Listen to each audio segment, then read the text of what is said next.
আজ আমি আপনাদের জন্য একটা রান্না নয়, যা যা রান্না করেছি সব কিছু নিয়ে হাজির হয়ে গেছি। হ্যালো আমার ইউটিউব পরিবারের বন্ধুরা, সকলকে আমার ডেলি রান্নার চ্যানেলে স্বাগত। আজকে আমি যা যা রান্না করেছি সব কিছু আপনাদের সাথে শেয়ার করব। চলুন রান্না শুরু করি। একেবারে ওভেনের কাছে নিয়ে চলে এসেছি। এখানে কড়াইতে করলা ভাজা বসিয়ে দিয়েছি, আর এদিকে কিছু রয়ে গেছে, আর নিচে আছে শসা কেটে রেখেছে আর আলু কেটে রেখেছে। এগুলো দিয়েও তরকারি হবে। আস্তে আস্তে দেখতে থাকুন। এখানে ভাত বসিয়ে দিয়েছি, ভাত হচ্ছে, আর মাঝখানের হাঁড়িতে জল গরম বসানো হয়েছে। করলা ভাজাগুলো একটু উল্টে পাল্টে দেওয়া হচ্ছে। এটা কিন্তু আমি করছি না, এটা করছে আমার মা। আমি জাস্ট ক্যামেরাটা একটু ধরে রেখেছি। এবার একটু ঢেকে দেওয়া হয়েছে। করলা ভাজাগুলো হতে থাক। কিছুক্ষণ পর আমি চলে এসেছি। দেখতে পাচ্ছেন প্রথমবারে করলা ভাজাগুলো হয়ে গেছে, পরের বারগুলো হয়ে গেছে। আর এদিকে আলুগুলো একটু ভাপিয়ে নেওয়া হচ্ছে। আলুগুলো বলক এসে গেছে, ভাপিয়ে নেওয়া প্রায় হয়ে গেছে। মাঝখানে আবার ডাল বসিয়ে দিয়েছি। এবার এদিকে কড়াইটা নিয়ে এসেছি, কড়াইতে তেল দিয়ে কিছুটা পনির ছিল, ওইগুলো ভেজে নিচ্ছি। পনির দিয়ে আলুর দম রান্না করা হবে, যেটা আমার মেয়ে আর আমার মা খাবে।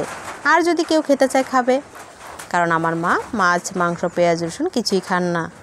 তার জন্য এভাবে পনির দিয়ে আলুর দম রান্না করা হচ্ছে।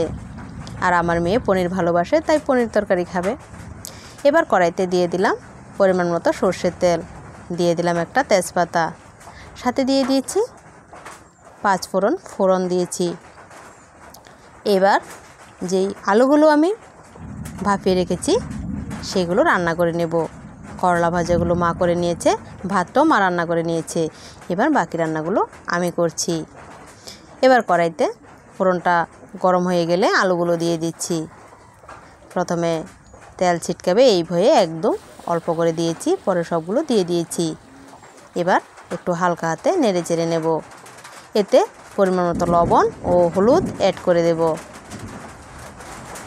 একে শরীর অসুস্থ, অন্যদিকে রসিয়ে কষিয়ে রান্না করার ইচ্ছেও করে না, তাই কী শেয়ার করব বুঝে উঠতে না পেরে যা যা রান্না করেছি সব কিছুই আপনাদের সাথে শেয়ার করে ফেললাম। যদি ভালো লাগে অবশ্যই কমেন্ট করে জানাবেন। এদিকে ডালটা হয়ে গেছে, ডালটা ঘুটে নেওয়া হয়েছে। এইবার ডালে ফোড়ন দেওয়ার পালা। ফোড়নে দিয়েছি সর্ষের তেলে শুকনো লঙ্কা এবং কালো জিরে। ডালটা এদিকে গরম হতে থাক, ফোড়নটাও গরম হতে থাক। এদিকে যে আলুগুলো বসিয়েছিলাম সেইগুলো একটু শেয়ার করে নিচ্ছি। একটু উল্টে পাল্টে দিয়েছি, আবারও ঢেকে দিচ্ছি। এদিকে ডালের যেই সম্বারটা ওটা আপনাদের সাথে শেয়ার করছি। চলুন ডালের মধ্যে দিয়ে দিলাম। এবার ডালটা ফুটে উঠলেই রেডি ডালটা আমি টমেটো দিয়ে রান্না করেছিলাম। টমেটোটা ডালের সাথে একবার সিদ্ধ করে নিয়েছি, ঘুটে দিয়েছি। এভাবে ডাল রান্না করলে আমাদের বাড়িতে খেতে খুবই ভালোবাসে। এদিকে ভাত, করলা ভাজা, ডাল হয়ে গেছে। আর এদিকে এবার আলুর যে দমটা সেটা হবে। আলুগুলো বেশ কিছুক্ষণ ধরে নেড়ে চেড়ে ভেজে নেব। অনেকটাই সিদ্ধ হয়ে গেছে, আমি একটু ভেঙে ভেঙে দিচ্ছি। আপনারা দেখতে পাচ্ছেন আলুর তরকারি একটু ভেঙে ভেঙে দিলে তারপর তরকারিটা অনেকটাই ঘন হয়। এবার এতে কিছু মশলা অ্যাড করব। ধনে, জিরে, মরি গুঁড়ো, কাঁচা লঙ্কা বাটা এবং কাশ্মীরি লঙ্কার গুঁড়ো এখানে আমি দিয়েছি। যেহেতু কাঁচা লঙ্কা বাটা দিচ্ছি সেই জন্য আর আমি ঝাল লঙ্কার গুঁড়ো দিচ্ছি না। একটু কালারের জন্য লাল লঙ্কার গুঁড়ো মানে কাশ্মীরি লঙ্কার গুঁড়ো দিচ্ছি। এবার বেশ কিছুক্ষণ নেড়ে চেড়ে আমি একটু মশলার সাথে আলুগুলোকে কষিয়ে নিলাম। এবার এতে জল দিয়ে দিলাম, দিয়েছি ঠান্ডা জলই। এবার জল দিয়ে আবার বেশ কিছুক্ষণ আলুর সাথে জলটা মিশিয়ে নেব। সাথে যে পনিরগুলো রেখেছিলাম পনিরগুলোও দিয়ে দিয়েছি। এবার ভালোভাবে নেড়ে দিচ্ছি। বেশ কিছুক্ষণ ফুটে ওঠার জন্য অপেক্ষা করব। প্রায় 5-7 মিনিট পর দেখুন কীরকম তরকারিটা ফুটে উঠেছে। এবার আরও কিছু আলু ভেঙে ভেঙে দিচ্ছি যেন তরকারিটা একদম আঁটো হয়। এবার এর মধ্যে আমি গরম মশলা গুঁড়ো দিয়ে দিলাম। একটু ঘি দেওয়াই যেতে পারে, কিন্তু আজকে আমি আর এখানে ঘি ব্যবহার করব না, যেহেতু পনির দিয়ে করেছি। পনিরের আলাদা একটা স্মেল হবে। এবার আমি তরকারিটা স্ট্যান্ডিং টাইমে রেখে নামিয়ে নেব। এবার বাকি রান্নাগুলো শেয়ার করছি। বাকি রান্নার মধ্যে আর রয়েছে শসা তরকারি। দিয়ে দিলাম কড়াইতে তেল গরম হয়ে গেলে একটু লবণ দিয়ে দিয়েছি, যেহেতু মাছের মাথা ভাজবো। আর এতে এর আগে তরকারি নামিয়েছি, মাছটা লেগে যেতে পারে সেই জন্য একটু নুন দিয়ে দিলাম। এবার একটা বড় সিলভার মাছের মাথা নিয়েছি। ওইটা ভালোভাবে ভেজে নেব। দিয়ে দিয়েছি নুন হলুদ মাখিয়ে। এবার বেশ কিছুক্ষণ অপেক্ষা করব। এক পিঠ হয়ে গেলে এবার অন্য পিঠ উল্টে দেব।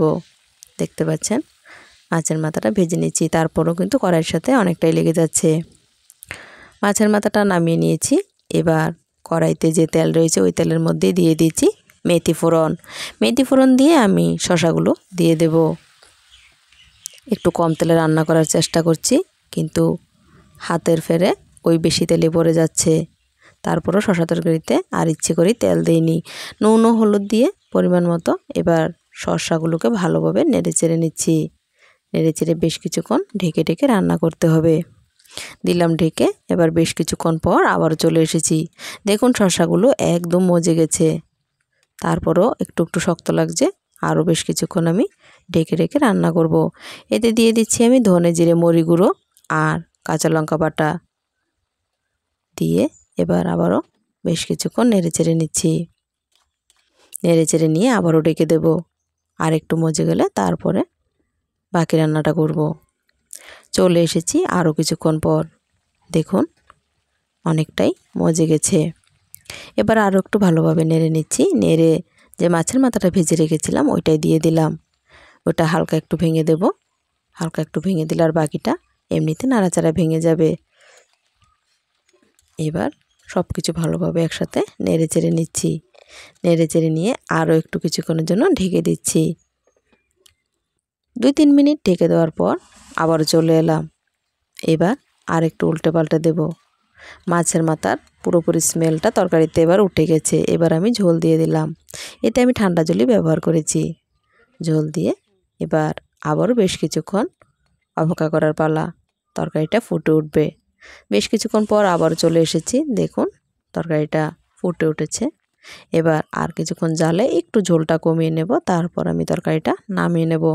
ভিডিওটা ভালো লাগলে অবশ্যই লাইক শেয়ার সাবস্ক্রাইব করে দেবেন। সবগুলো রান্না ধৈর্য ধরে দেখার জন্য আপনাদেরকে অসংখ্য ধন্যবাদ। দেখুন সবগুলো রান্না নিয়ে চলে এসেছি। করলা ভাজা, আলু দিয়ে পনির দিয়ে তরকারি, এদিকে টমেটো দিয়ে মসুরের ডাল কালো জিরে ফোড়ন দিয়ে, আর শসা দিয়ে মাছের মাথা দিয়ে, আর ভাত তো রয়েছেই। দেখা হচ্ছে পরবর্তী রেসিপিতে। ততক্ষণ পর্যন্ত সকলে ভালো থাকুন, সুস্থ থাকুন এবং সাবধানে থাকুন।